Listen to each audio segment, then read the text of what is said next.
Welcome. My name is Jane Cardoso, and I serve as the Vice President for the Harvard Chan School Alumni Chapter of Boston, and I'm so pleased to be here today. I welcome you all to our conversation with book club author, Professor and Dr. Adam Alter. Professor Alter is a professor of marketing at NYU's Stern School of Business and the Robert Stansky Teaching Excellence Faculty Fellow. He also has an affiliated appointment at NYU's Psychology Department and a PhD in psychology from Princeton. He is a New York Times bestselling author and is also a father of two, a son who is 5 and a daughter who's 3.5. Professor Alter is the author of Irresistible, The Rise of Addictive Technology and the Business of Keeping Us Hooked, which is the current selection of the Harvard Chan School Alumni Book Club. If you're not currently a member of the Alumni Book Club, we'll include a link in the chat box, and we really encourage you to join us.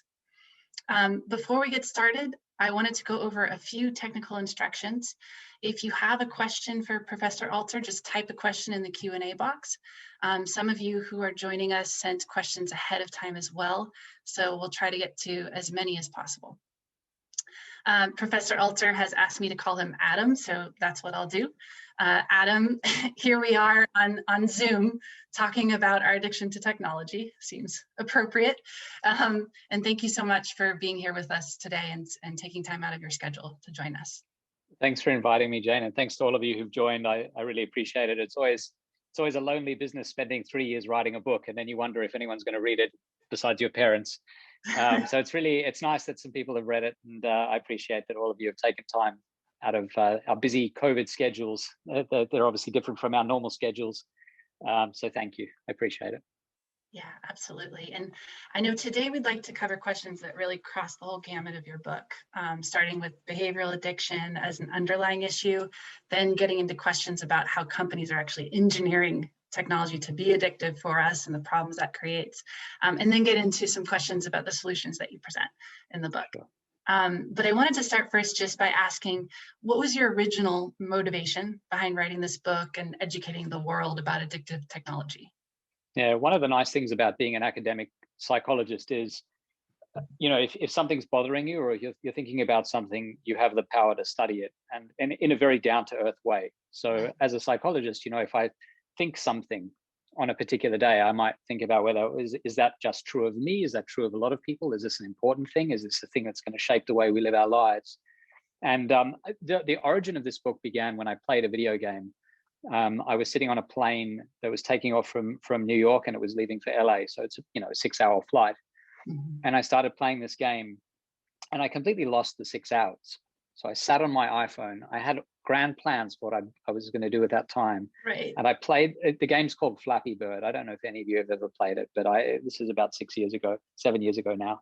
And I just lost this chunk of time. And I remember landing, and the way you play the game is you just tap your screen. It's a very, very simple game mechanic. All you do is tap the screen, this little bird flies up, and when you stop tapping, the bird descends.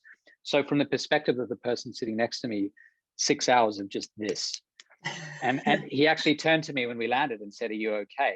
as kind of a joke. Right. But it pushed me to become a little bit introspective, to ask a few questions. One question was, if he had been sitting with this game, would he have had the same experience? Are there other experiences beyond this video game that have the same effect on us? And this is something that could not have happened before the advent of these phones that we take everywhere with us. So how is that changing our lives? That was a small example of it, but I wanted to understand it in a bigger sense, in a macro sociological sense. So that's where I got interested in this. And one of the first things I read was an interview with Steve Jobs. And if you're trying to decide whether to write a book about something, it has to be thick. There has to be a lot there. It's not just an article. And very quickly, it became clear to me that this was an interesting topic, because Jobs had said himself, as one of the people who knew the most about what screen tech might do to us, as one of the people behind the design of these early screens, right? He said he wouldn't let his kids use those screens. And that's how I begin the book. If you've read the book, you'll know that. Yeah. For those of you who've had a chance to read it. And so that was fascinating to me. The idea that the people who know the most about these devices publicly will get up on stage and say, you should all have them, your kids should use them. And then, privately, they're living their lives very, very differently. And so that's where the book began for me. And it accelerated fast, because I got interested in so many different threads really, really quickly. Well, it says a lot, like you say, that the original designers of these tools are not using them for their kids. Right. I wanted to really dive into the behavioral addiction piece of your book. You describe a lot of examples like online shopping, gambling, that video game, but even workaholics and over-exercising, right? And you describe this sort of human propensity to fill psychological needs and underlying loneliness. And so my question is, do most people have some sort of addictive behavior? And if we weren't filling time with technology, would we be filling it with something else? Well, given the audience of this book club, a lot of you are public health experts, you have backgrounds in public health. I think this question of what is an addiction is a really important one, especially for an audience that cares about these topics. I spent a huge amount of time trying to decide whether to bring the word addiction into the book. Okay. And I debated it with my editor. We talked about the pros and cons, and there are a number of reasons for doing that. Addiction is a very laden term. It means a lot of things to a lot of people. We've historically thought of addiction as something that's kind of reserved for the fringes of, or at least a minority of society. So when you think about heavy drug addictions, I think the only exception to that rule is maybe nicotine addiction in the 60s and 70s, when more than 50% of the adult population was smoking, right, and were clinically addicted to nicotine. Other than that, addiction has generally been confined to small pockets of the community. So when you use the word addiction to describe a behavior that affects a majority of the population or a very big minority, you get a lot of pushback. So I did a huge number of interviews early on. My background is in social and cognitive psychology, which isn't about psychopathology. It's not about addiction. And so I have some background through studying that, but I wanted to speak to experts in the world of psychiatry, in the world of psychology, in clinical psychology, to ask them what they thought addiction was. Could you have something that was addictive to the vast majority of the population? Is that still an addiction? A couple of them bristled at that and said to me, "Don't use the term. It's not the right term. You shouldn't be using it at all." Most of them said, though, addiction is basically about fulfilling a set of definitions. And if you find a behavior or a substance that for most people, it fulfills those definitions, that's addiction. And so if you engineer something that is, imagine you take a drug like heroin and you find a version of it that is much, much, much more compelling to people, that when they ingest it, it has an even stronger effect on the body, but ultimately they're able to keep using it because it's perhaps a bit less dangerous. You might find that 90% of the adult population develops an addiction. That's still an addiction, even though it affects most people. So that's not a reason not to use the term. So with these behavioral addictions that come from screens, I decided to use the term despite the fact that it was controversial, because I do think the definition is fulfilled.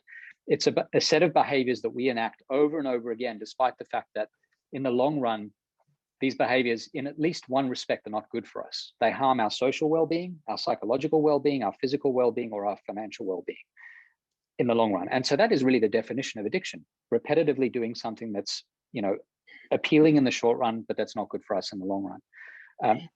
The consequences are not quite as grave as, say, a heroin addiction, but they certainly affect a lot of us. And I think in the long run, we're going to find that some of those consequences are, I think, quite severe. That's fascinating. And yeah, I'm sure you did a lot of research in deciding whether or not to use that term. But I was struck in your book, you said technology addiction is a relief from psychological pain underlying, right? Mm-hmm. And I know these days there's more pain than normal with the pandemic, with mental health issues on the rise, and people are losing jobs and grieving the loss of loved ones, feeling isolated and loss of freedom, right? We could go on. Right. So from your perspective, how has the pandemic impacted our reliance on addictive technology? And what will be the long-term impact of that? Yeah, we're a very social species, and it's in moments of stress that we tend to reach out to people. We're happy being fairly isolated in moments of calm and ease.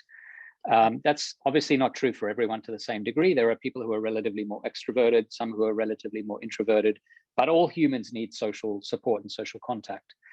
In moments of stress, like the collective stress we're undergoing now, we will reach out in any way we can for support, for reassurance. We also, one thing that's really reassuring to humans is the sense that the way I see the world right now is the way other people see it as well.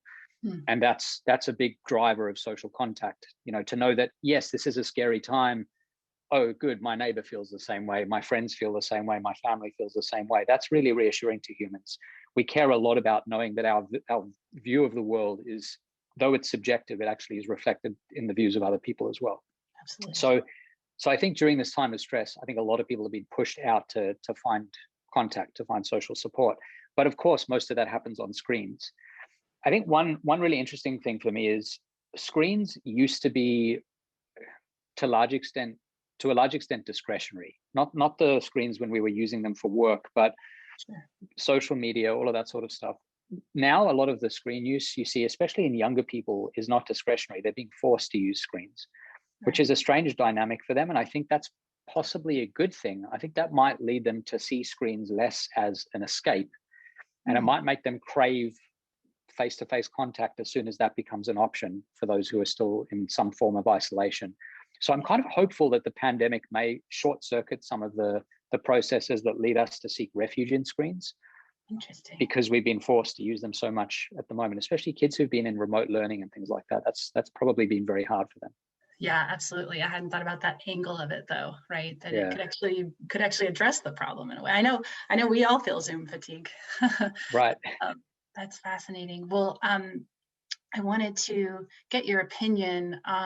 You go into the book about how really technology is being engineered specifically to keep us addicted, or at least to keep us, increase our on-screen time and increase our number of clicks, right? That's their ambition. And you go through a lot of mechanisms that they use to do that: the goal setting, the feedback, and what you call juice, like the sounds and colors, Right. the, escalating. And so it really opened my eyes that companies are doing this intentionally, but we also see that companies are sending out tools to help us track our screen time, and sort of countering that engineering that they're doing. So my question is that enough? And what is the role of companies in helping to dial back technology addiction versus how much of it is our responsibility as a consumer? Yeah, this is such an interesting and important ethical and public health question. To what extent is this about companies doing the right thing? To what extent is it about government legislation? How much of it is just about personal responsibility? What are the ethical obligations of a company that puts out a product that is used by 2+ billion people in the world? Every time Facebook tweaks a feature, that has the power to sap people of an additional billion hours of their lives, or 10 billion, or 100 collective billion hours of their lives. So for companies with that degree of power, I think there is an ethical obligation. And I think it's something like the Hippocratic Oath applied to other contexts. So this isn't about doctors asking, as I make medical decisions, how do I reduce harm? Am I ensuring that above all else I'm doing no harm? It's about asking that question in the context of product decisions. Very different context from the way we've historically thought about an oath like the Hippocratic Oath. But I think it's a good litmus test. Like if I'm Facebook and I have a passive platform in 2004, and then a couple of years later decide to introduce the like button to encourage people to engage with each other, there's obviously benefit to that. You have to be nuanced about this and recognize there are massive pros and there are probably cons as well. And so what's the worst thing that happens when you introduce a like button? Well, one thing you do is you introduce this engine of feedback, and you make posting a bilateral act where you post, you get the response, it can go back and forth, which makes the whole experience much more engaging. Right. Engaging is a good word, generally speaking. That's what you want. And the holy grail of products is to create a product that people want to use and get benefit from. But the downside is, if you're really good at this, as you said, there are all these techniques like introducing juice. If you're a company that's really good at this, you might be getting people into a position where, just as big tobacco in the 60s and 70s was producing a product that people couldn't resist, you might be doing that in the product sense. And that's where we start to see this rise of a different kind of addiction that is all about substance, is not at all about substances, sorry. It's all about experiences. So every one of these, all of these three, I think, matters. So there's the company has to make the right decisions. I do think there is room for government legislation. And certainly there are parts of the world where this is happening. So it's certainly happening in Western Europe, Northern Europe, East Asia. It's happening to some extent now. They're floating it in Australia. We, for the last several years, or at least the previous administration wasn't thinking much about this topic, but at the end of the Obama era, it was a topic that was being discussed, and I was involved in some of that. I think we'll see that coming back under the Biden administration, but it's still too early to see. Yeah. And then we could spend a long time thinking about what sorts of legislation makes sense, but I think there are certain predatory tools that are only for the bad. Those should be, I think, outlawed. They should be illegalized. Mm-hmm. And then yeah, we get back to the third strand here, which is personal responsibility. I think we all have to make sure that we're mindful about what screens are doing. We have to understand the pros and cons. To me, it really does come down to mindfulness. So if I get to the end of a long day, I have, for many days when my kids weren't able to be in school, I'd get to the end of the day, they'd go to sleep and I was exhausted. So I'd sit and watch 2 hours of YouTube. That was exactly what I wanted to do in that moment. That was my way of unwinding. Or I'd binge Netflix. Totally fine, because that wasn't detracting from my life. There was no opportunity cost. It's not like I wasn't able to do all the great work I was going to be doing. Or, my wife and I didn't have the capacity to connect in those moments of exhaustion. We just wanted to sit next to each other on the couch. That was as much connection as we could muster. Right. That's what we were looking for. And so that's fine, as long as that's what it is and that's all it is. Mm-hmm. But if you are like me on the plane and 6 hours have gone by and you were planning to get work done, to nap, to eat food, suddenly you're not doing any of those things. That's a time, I think, when you start to say, well, this is not ideal. I should probably have better systems to ensure that I'm not losing days of my life to this.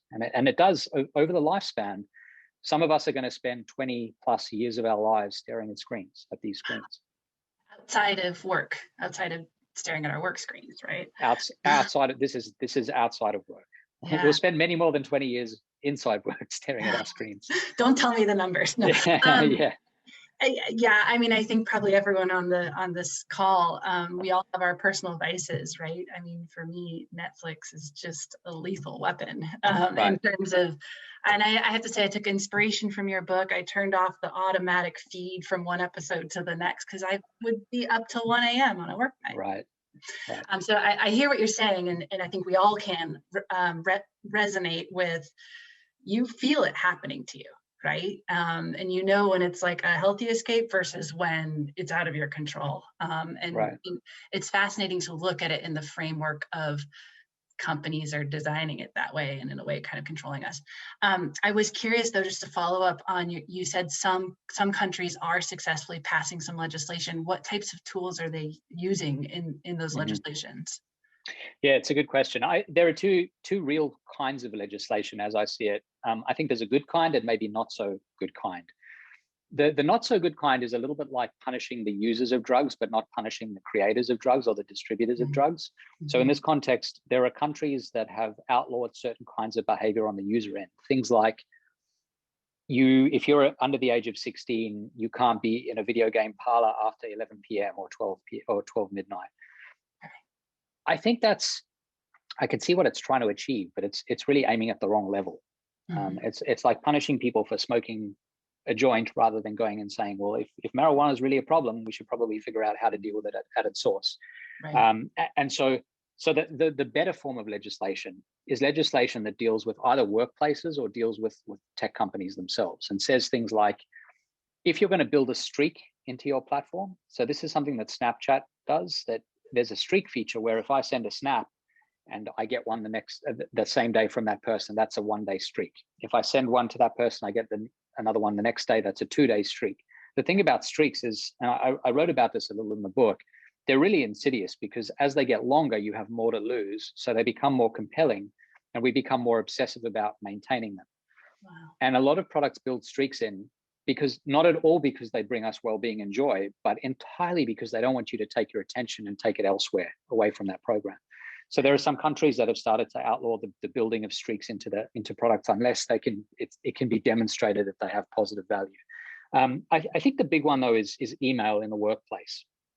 So in France, for example, if you have a workplace with more than 50 employees, you have to have a charter from the head of the company that says, this is how we will preserve your well-being with respect to email. Things like, we will batch all the emails that come into our server after 10 p.m. and we will release them again the following morning at 6 a.m. so that between 10 and 6, at least for that 8-hour period, for a third of the day, you will not be bombarded with emails. Then there are some companies in Germany, this is not so much legislation, but legislators have considered something like this, mandating something like this. Daimler, the car company, when you go on vacation, not only can you set a vacation reminder on your email that says, a vacation message that says to people you're away, but actually the vacation message says to them, you know, Adam's on vacation or Jane's on vacation. This person will not be able to respond to your email, but also we're going to delete the email. So you have the choice. You can either resend it after the date when this person comes back, or you can send it to this other person and it'll be acted on now, but it's been deleted from this person's account. So if you or I are on vacation, we don't get any emails during that time. It's a true vacation. Love it. And it's amazing, right? I mean, the idea of being able to go on vacation and your inbox will not change from how it looked the day your vacation began is unbelievably liberating to people. And when you get back from that vacation, you are a more productive member of the workforce. You are happier to be back at work. You actually felt that you got a break from work. Right. And so it's good for the company and incredible for the employees. So that's the kind of thing that I think legislation-wise is really successful. Yeah, that's helpful to hear some of the things that may be coming through at the US eventually. Did I remember the statistic correctly? I think you said that 70% of emails are read within 6 seconds.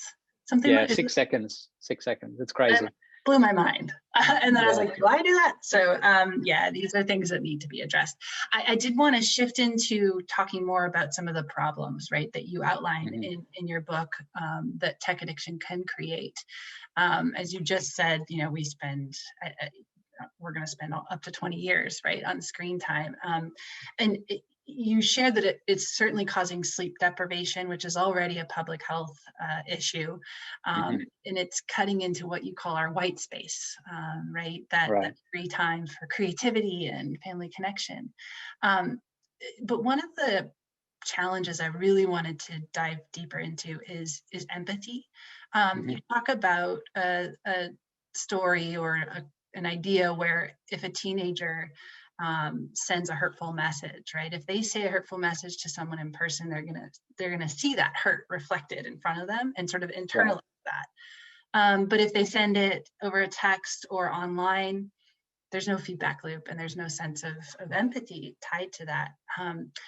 And so that was really concerning to read, and it certainly intuitively makes sense. I wanted to get your perspective on how can we address that, and are we going to see a world of people who aren't able to relate to each other's pain, and what will be the long-term impact of that? Yeah, I think that's such an important question. You know, our species, most members of our species have all the building blocks in place to learn to become empathetic, to learn to become sensitive to the pain of other people, to feel bad when we upset others. But something has to be activated, and it has to be activated when we're reasonably young. There's a critical period. And that happens through trial and error, through social learning, through direct learning. And it usually happens by doing the wrong thing. So little kids need to experience what it's like when you take another kid's toy and they bop you on the head and you realize this little kid's face is scrunching up and he or she is crying. And obviously what I just did upset someone. Right. That sets something off in us, and it teaches us really, really quickly that thing that I just did is not a good thing. That's not a good way to get ahead in life. Some people obviously don't feel that way. They do the adult version of that for the rest of their lives. Most of us are sensitive to that. Yeah. But you have to learn it, and you learn it best by direct experience, by rapid feedback. That is the opposite of what you get when you post something nasty as a comment on YouTube, or you say something on Facebook, or you say something on Twitter or Instagram, and you're behind this kind of veil of anonymity, or otherwise there's some sort of social distance. You don't see the person who's just spent hours creating this YouTube video, reading your comment and feeling horrible about what you've just said. Right. If you could, I think it would short circuit the process. And so your question, what do we do about this, is excellent. From the perspective of a lot of tech platforms, what you do about it is you de-anonymize. So you don't allow people to use anonymous handles. Now that's problematic, because a lot of the people who do really important things on those platforms need anonymity to be able to do what they're doing. But for most people, we don't need to be anonymous. And there are platforms that mandate that you can't be anonymous. So, you know, Facebook for a long time was all about this idea that you had to be identifiable. Twitter obviously has the kind of check mark for high profile figures who use the platform and stand behind what they say, because this is their name out there, and they've been kind of stamped with that sign of approval from Twitter that this is a real human being, Right. or a real organization. So I think there's this great test for morality, which is the New York Times test. You have to imagine that the thing that you're about to do, if you're wondering whether it's a good thing or a bad thing, whether it's moral or not, it's about to be on tomorrow's New York Times on the front page. It's going to be the main heading, the main headline. How do you feel about that? And if you feel queasy about it, there's a good sign that what you're doing is probably not ideal. And that's because the idea that the things that go on publicly can become privately can become public. That's a way of kind of disinfecting. And so I think that's true about a lot of the really insidious negative behavior online. The more public it is, the more transparency there is, the better in general. Yeah, that resonates perfectly. We did get a question from the audience that I wanted to share with you as we talk about the challenge, the problems created from tech addiction. And that is, for those of us with teenage children and beyond, it's clear that they're very addicted to their devices. They're unable to peel away, have withdrawal symptoms, and crave getting back as soon as possible. So how did you peel away from your device addiction, and what do you recommend for those who are currently addicted? And should we impose limits to our kids so they don't become addicted? Yeah, so the biggest thing I think is that willpower will never win the day here. So there's no human who has just an endless source of willpower. And at the end of the day, we all find ourselves, I think most of us find ourselves doing more of the thing that we shouldn't be doing, like watching 3 extra episodes of Netflix or 10 extra videos on YouTube or whatever. That's going to be true for kids as well. It's true for everyone. And so the best way to get around having to rely on willpower is to have systems in place that become habitual. You've got to set up habits and systems. And this is especially true for young people, because a lot of what allows adults to kind of say, this is a new situation, but I think I can cope with it, I can deal with it, is that we have a part of our brain that's really developed. The prefrontal cortex is developed enough that we have a certain degree of self-control that's absent in teens and certainly absent in young kids. And so they don't deal with these kind of flexible situations as well as adults do. And even we struggle. These products are obviously a challenge for us. So the thing is to work out what works for your family and turn it into a habit, and have discussions obviously with your kids. When they're older, they can have these discussions and should have these discussions openly. I've been working with a number of school districts around the country to work digital hygiene into the curriculum. It's a really kind of sterile term for it, but this idea that you're teaching kids math and you're teaching them English and you're teaching them other languages, and they should also be taught how to healthily use their screens. And so that's a part of it as well. When we get to the actual nuts and bolts, there are things like saying dinner time, for example, is completely screen free for now and forever. Doesn't matter where we are. Restaurants, screen free. In the home, screen free. If you're eating on your own, you can read a book if you're bored, or you can just kind of sit there and think, but you're not going to use your screen. So we have a little box in our kitchen just near where our dining table is, the one that we use for most of our meals. And when we go and have dinner, whether it's with the kids or alone, we'll put our phones in those boxes. That works really well for teens. It's a good habit to learn. It's kind of a physical act that they recognize, they become used to it. It's not always easy. There will be some FOMO, the fear of missing out on whatever's going on while they're eating, but that's an example of a really good habit. I think discussions about balance and about, analogies tend to work really well, especially with teens. Like the example of how we eat, for example, like you may want to eat dessert all the time, but you also have to have greens, you have to have vegetables, you have to eat meats, and if you eat meat, or if you're a vegetarian, you have to eat vegetarian protein. All of that, I think, maps onto time use as well. And the dessert, the sugar at the top of the pyramid, that is phone time and phone use and social media. It's not really good for us. It's empty calories as time goes. So using these kinds of metaphors, even environmental metaphors like sustainability, this idea of sustainable use of our screens so that we're ultimately using them, but in a way that's healthy, that keeps us healthy the next day and the next day and the next day. I've found that to be incredibly helpful with teens. So it's 2 parts. It's sharing the theory of why it's important that we don't keep using our screens, And the second part is, here are 5 things we're going to do as a family, certain hours of the day where we don't use our screens, or dinner time. I think dinner time is a really good place to begin. If you already do that, that's great, but it's a good first step. Yeah. So it sounds like, especially with teenagers and younger children, we need to build the structure and the guidelines for them, because the willpower isn't there yet. And even we don't have enough willpower. So, Right. yeah, it sounds like it's about environment, right? And proactively making decisions about how you structure your day and your access to the technology. I'd love to go younger as well, which is, Sure. you describe, even infants, toddlers, preschool children, they're getting their cues from their parents, right? And so this idea of distracted parents, if they look at their parent and they see them staring at a screen instead of in their eyes interacting, right? Then they're going to take that cue. And so I'm curious, could you expand upon the impact that has on a child's brain development, and sort of how they're able to engage with the world going forward? Yeah. So the first part is what happens when a child sees an adult using a screen. Yeah. And obviously there's modeling behavior there and social learning, that if the adult seems completely embedded in the screen, that suggests to the child there must be something about the screen that's more interesting than the child is, which is kind of tragic. Right. It's very sad for kids to feel that. That's not something any parent wants his or her child to feel. But also that thing, if it's that great, and I'm pretty great as a kid, if that thing's even better than me, then I want that thing. I need that thing. I want it.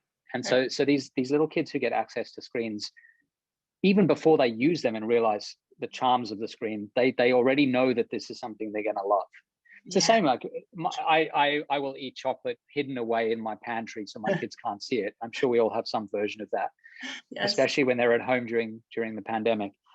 And when my kids catch me eating chocolate, it is clear immediately that is something they need right now. They don't need to know what it tastes like, but they know it's delicious, because why else would I be doing that? So kids are smart that way. They'll pick up on it.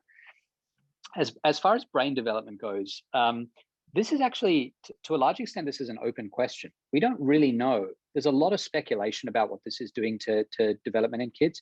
Part of the reason we don't really know is because this problem is so young that we need to track their development. We need to know, if you're a child born with a screen, your parents give you a screen basically from birth to pacify you. And then we see evidence of like 6-month-olds who are able to swipe. They understand the gestures before they're verbal, which is incredible. Wow. If that child then becomes an elementary school kid, a middle school, high school, then an adolescent, goes to college, has kids, goes to the workplace, the question is, what does that person look like down there? Now, we don't know that yet, because the oldest kids who were born into the screen era are now about 13 or 14. It's long enough to know some things, but not to know everything. We don't know what they're going to look like as adults, for example. Is this generation of kids in 6, 7, 8 years going to be different in some respects from every other generation of adults that came before? It's possible I think in small respects, nothing major. I don't think we need to have a moral panic about it. Okay. But these are the things that people are studying now. Yeah, that's great. So to be determined. TBD, yeah. Yeah. Well, I do want to shift to the solutions discussion. You make a really convincing case in the book, right, of the harms that are brought about, but what can we do about them? And I know I told you my Netflix anecdote. I also no longer have my cell phone by my bed, so thank you. And I'm sure you've inspired a lot of readers to change their behaviors. But my question is, when it comes to your personal story, what are some of the tricks that you employ for yourself? You mentioned the one for dinner time, so for yourself and for your family. Yeah, it's a good question. Well, one of the things we did, it's funny, you talk about these things. In my position, a lot of the theory makes sense, and then in practice, everything's more complicated. I'll give you an example of that. I read about what the American Academy of Pediatrics said about screens for kids before I had kids. And I actually wrote this book before I had kids. So when my son was born, it was very clear to me that until he was 2, he wouldn't see a screen. No So we'd never have the TV on. Yep, zero, just no screens at all. But of course, by the time he was 2, his sister was 6+ months old. Right. She wasn't 2 yet. He was at school with these kids who were talking about Elmo. and they all had Elmo dolls and Elmo characters, and he was like, I'm missing out. And so I was balancing this thing. I wanted him not to be in front of a screen, but screens are a vehicle for delivering a lot of what our culture values. And so if the culture of a 2-year-old is 80% Elmo, basically. That's so true. So my son was an Elmo at age 2 for Halloween. Exactly. Well, there you go. Yeah. So that's the perfect emblem for it. And so we decided, all right, we're going to let him watch the TV, and we're going to try to keep his sister, who's much younger, away from the screen. Right. But they were doing everything together, and she wanted to know what was going on the screen as well. So my son started watching TV at 2. We were very careful about what he was watching. My daughter started at like 7 months. Yeah. And there was really no way around that for us. Yeah.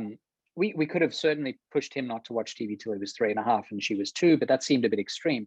And I think that's what happens is you have these really great theoretical rules that in practice become really tough. And a lot of what you're balancing is social exclusion or isolation. So the people who say, I'm never going to use Facebook, I'm never going to use any social media, I'm never going to watch Netflix, the main thing that happens there, it may be good in some respects, but it does isolate you from other people. If the rest of the population is doing those things, maybe the things that you're missing out on are trivial and it's fine. But for kids and for teens, if everyone's on Snapchat and you're not, it's really hard. That's a difficult thing. Mm-hmm. Sorry, I've gone off on a tangent. Let me answer your question, which is what are we doing at home? That was the first thing is being really careful about the kind of screens and the screen content my kids are exposed to. So now, as you said, my son is almost 5, my daughter's 3.5. They don't use iPads or phones, obviously. They do watch TV. We curate what they watch pretty carefully. We're very careful about what they watch. It's got to be educational and it's got to move slowly. And we are always with them. We're discussing much of it with them. We try not to use it as a babysitter more than we have to, but honestly, during the pandemic, in our lowest moments, we did what we could. Yes, it's another level. It's another level, exactly. We obviously have the box by the kitchen. One thing I've tried to do that has worked really well for me is I find weekends are richer, more interesting when I don't have my phone with me. And so one thing I try to do is I want to be able to take photos. So I put my phone on airplane mode, but I have my phone with me, but it's basically a dumb phone. It doesn't do anything except take photos. Great. So putting it on airplane mode from 9 to 5 on a Saturday has been amazing for me. That's brilliant. Yeah. What other things do I do? I try to keep my phone out of the bedroom. I spoke about the value of that for a long time before I did it, and the reason was that, once every 6 months I'll get a call from my family in Australia at 4 a.m. Oh, yeah. And I worry about what those calls are about. And occasionally they've been things that I've wanted to know about that minute. Right. And so, if there's a very good reason to have a phone in your bedroom, have it in your bedroom. Sure.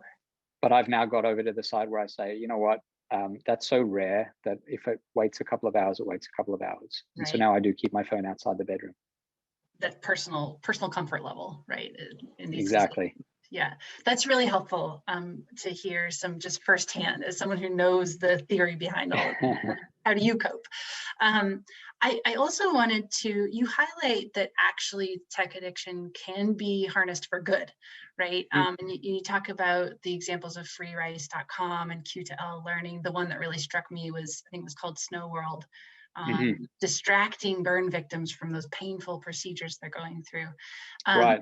So I was curious, in the years since you've written this book, what other examples have you seen that have been really inspiring in the way that this tech addiction has actually been leveraged for change? It's really interesting. So, one of the things that I think we don't do enough of is save for our future, save for retirement. And a lot of platforms since then have gamified their approaches to saving. And unfortunately, they have become so successful. This was something I wrote about in the book and was worried about, this idea that even good things like eating healthy food, you can become obsessive about that. That can be problematic. Exercising, you can develop an exercise addiction where you can't stop exercising, you develop fractures and you keep exercising through those, and it's very unhealthy. Right. So even these good things have a potential downside. A lot of companies have started gamifying the act of investing or saving for their futures. But then you get cases like Robinhood, where the platform is so gamified that people end up over-investing. They invest money they don't have or shouldn't be investing, or without even fully understanding what they're doing. Right. So there's always going to be a sweet spot, even for these very positive uses. Yeah. I think in the case of education, you mentioned Q to L, Quest to Learn. This is a school that uses a kind of gamified curriculum to get kids really interested in what they're learning. That to me is a miracle. I'm a professor, and I spend like all my time thinking about how to engage my students, and it's been really hard this year behind a screen. Right. But I love teaching. I really enjoy it, and the idea that you can use these tools to engage people to help them learn, that seems like it's only for the good. The only downside is that kids who learn through this kind of gamified engine, they lose a little bit of the intrinsic joy of learning. Like it's less about the content itself and learning the content than it is about getting points or badges or awards for completing a mission or a level, which turns it into a game rather than an act of learning, which is separately quite an important thing. That's the only downside. Okay. But these are good examples. There are other education platforms online that do the same thing. The kind of those three features, points, badges, and leaderboards, are a big part of driving this kind of engagement. And yeah, and actually we're getting a similar question from the audience, which is similarly, can some technology be good? They reference Duolingo and meditation apps. Yeah, so there's that fine line. I did this audit. I was interested in that question about 5 years ago, this question of what tech is good for us and what tech is bad for us. Right. Because you've got to be nuanced, right? People sort of expected me early on to say all tech is bad. Let's roll back to the 1950s. Let's all become hermits in isolation, face-to-face or nothing. I'm not a fundamentalist about this stuff. Yeah. Even more so over the last year. But so I think the things that are good for us, the evidence suggests that we get a lot of value from utilities, things that help us do an action more quickly than we would otherwise to free up more time. Mm-hmm, so Google Maps is a miracle. Weather apps are a miracle. You're not going to get I'm kind of addicted to the Weather Channel app. Nice. But, well, you are in Connecticut, so. I am. Yeah, there's plenty of weather to deal with. Yes. But generally speaking, I think a lot of utilities are great. We get a lot of well-being from learning. So certainly Duolingo, language learning apps are fantastic. Educational apps are really good. I'm trying to remember the other ones that are really good for us. So it's education, utilities. There was a third category. I'll tell you the ones that aren't so good for us. News. Yeah. Games are fine if they're mindful, but if you find that you're spending too much time and you realize you're losing all this time and overcommitting to them, that's bad. And people feel bad about it as well. So social media games and news. Social media games and news. Those are the three big categories that seem to detract from our well-being in general. Right. It struck me in your book, you mentioned that the most compelling emotion is anger. And that's sort of right, that's sort of something that actually companies are leveraging to keep people addicted. And there's a lot of that in the news, so I hear you.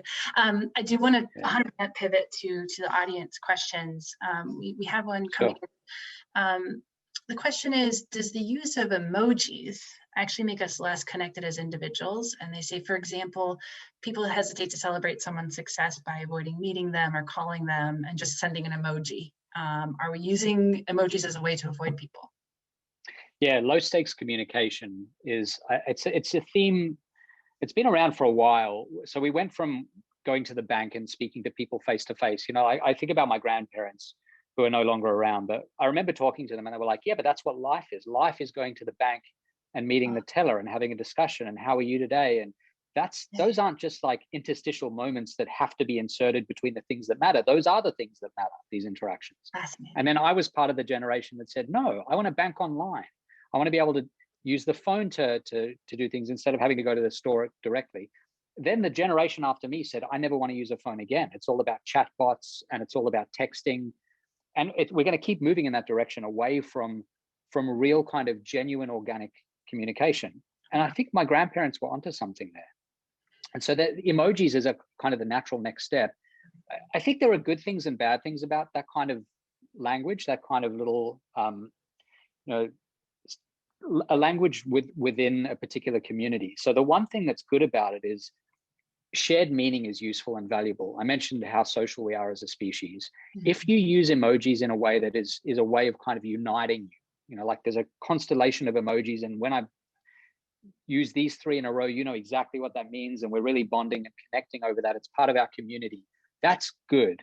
Yeah. But if I see the same emoji 27 times from different people, that's not the same as actually getting genuine feedback. It seems like it's an afterthought. It's also this idea of collectivism, the idea that we aren't really activists on the front lines. We're not actually protesting in person. We're not standing up with on the picket line. What we're doing is we're getting online and clicking a button that says, yeah, I really oppose this particular policy. It's very low stakes. It's just not the same degree of commitment, and people receive it that way, and so there's skepticism about it, and it just doesn't have the same force. I think that's potentially the risk of emojis as well. That if you're going to tell me well done with a smiley face emoji or with a thumbs up or whatever, I appreciate the thought, but it's very watered down. So obviously that's a concern. Yeah. It doesn't add much complex value, right? Real No. feedback. Another question, could you comment on the predatory tools that should be banned in the future that you're concerned about? Yeah, so it's an interesting question. I talked about streaks, which I think are really damaging. I think in-app purchases that are hidden are already in some jurisdictions banned, but they generally proliferate and they're everywhere. They're in almost everything we ever do. And the idea is if you can get someone to psychologically commit to an experience, what happens is they get sort of 50% the way into the experience. This is even true about buying things. Like a store on after Thanksgiving on Black Friday, they'll say, we have this DVD player for $9. And you come in and it turns out they only had 2 of those, but they have a different DVD player that's $150. They have 100 of those available. So you've already psychologically committed to owning that DVD player, the $9 one. So when you get there, you're like, I wanted the $9 one. The only thing that's here is the $150 one. Suddenly what was too expensive before seems totally reasonable. You're going to spend that. Right. It's the same with these in-app purchases. If I'm playing a video game and I've committed 10 hours to it, I psychologically own the completion of that game. Yes. And the only way for me to get there is then to give the developers $10 so I can get this special tool that will help me complete the game. That's unbelievably cynical and predatory. And I don't think that's I can understand from a business perspective why it's valuable. And I'm a marketing professor, so that's certainly not lost on me. But I think that should be banned, or that there should be a way to and I don't even know if it's enough to tell people that's going to happen, because humans don't know what it's going to feel like to be 10 hours into the game until they're 10 hours into the game wanting to get that thing. So maybe the whole kind of engine should be disrupted, the in-app purchase engine. And then the other thing is this: the internet has evolved to be based on, or the business of the internet is all about ads, and ads require eyeballs. Right. And that's really, on some level, that's really unfortunate, because if Facebook had been a platform that you subscribe to, where every year you want to use Facebook, you pay $10 at the beginning of the year, and then you use it. And then the next year you decide if you want to re-up, just like any other subscription-based model. And Twitter were the same, and all these platforms were, I'm going to spend $1,000 a year, say, on all my subscriptions to everything that I'm ever going to use. Facebook, Instagram, if they bring me joy and value, I'll do that. Right. Those engines would have prioritized something very different. They would have prioritized well-being and making customers feel happy the same way that customer-focused companies do outside of the tech world. Yeah. Unfortunately, because it's this ad-based model, we're all just kind of drawn in by the fact that they're designed to eke just an extra minute or 2 or 3 out of us, and that's where the money comes. Oh, that's fascinating. Yeah, it'd be nice to opt to pay way more to have the ad-free version, if you're willing to pay extra for that. But that's a really helpful list, and I hope that change does come on those fronts.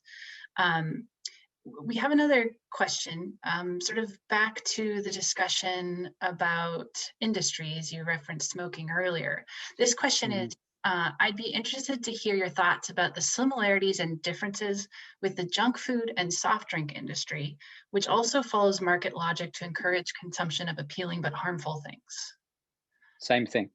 Yeah. It's the same thing. There's, I think of 3 categories here. There's opioids, nicotine, alcohol, that's in one category. So these are substances that thrive on addiction. Yeah. Then there are substances that are not inherently addictive, but can be engineered to become addictive. Food's a great example of that. Junk food's the classic example. Salt, sugar, and fat, all of that's baked into products here. And one interesting thing, I have lived on 3 continents. I've spent a lot of time in Africa, a lot of time in Australia, and a lot of time in the US. Yeah. Foods are very different in those 3 continents, across those continents. And then you go to Europe, a lot of parts of Europe, things that are sweet here are not sweet there. It's a really interesting experience to notice that the defaults that we assume in the US, I've been in the US for 17 years. This is my default now. Bread doesn't have to have tons of sugar in it. There's no reason for it. It's a weird thing. And milk is the same. I mean, it's got obviously got lactose, and it's got certain kinds of sugars, but added sugars, it's just kind of a bizarre thing. So yes, I think of that as a middle category where you can engineer into the ingested substance, whether it's junk food or a drink or whatever it is, elements that make it more addictive. Then the third category is behavioral addiction, where it's all about behavior. There's no ingestion at all. So yes, I think the junk food industry is in the middle. It's a little bit more like perhaps drugs, because you can engineer it that way and it's ingested. But it's a little different from nicotine and tobacco and all of that.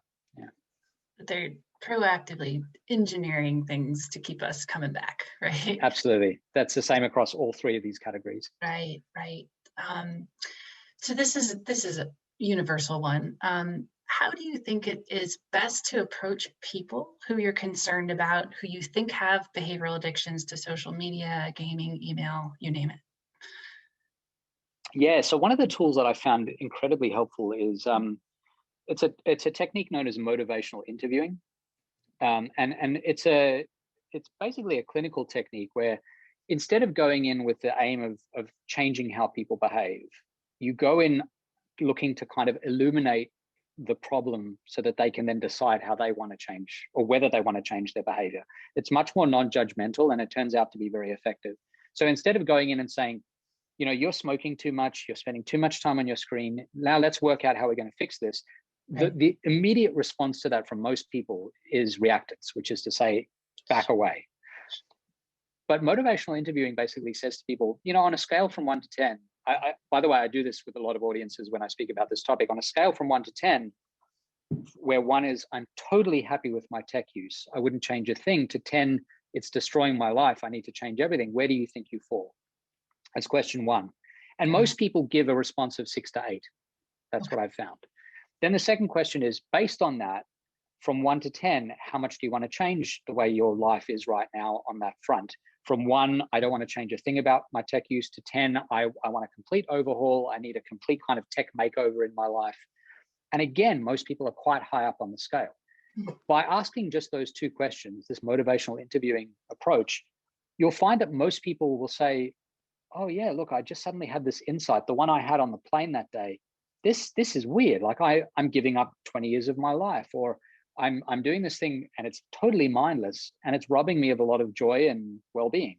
Right. And from there, you can then have a much more open discussion. You can say, okay, well, since you want to change it, let's talk about how we can change it. Let's talk about how we can fix it.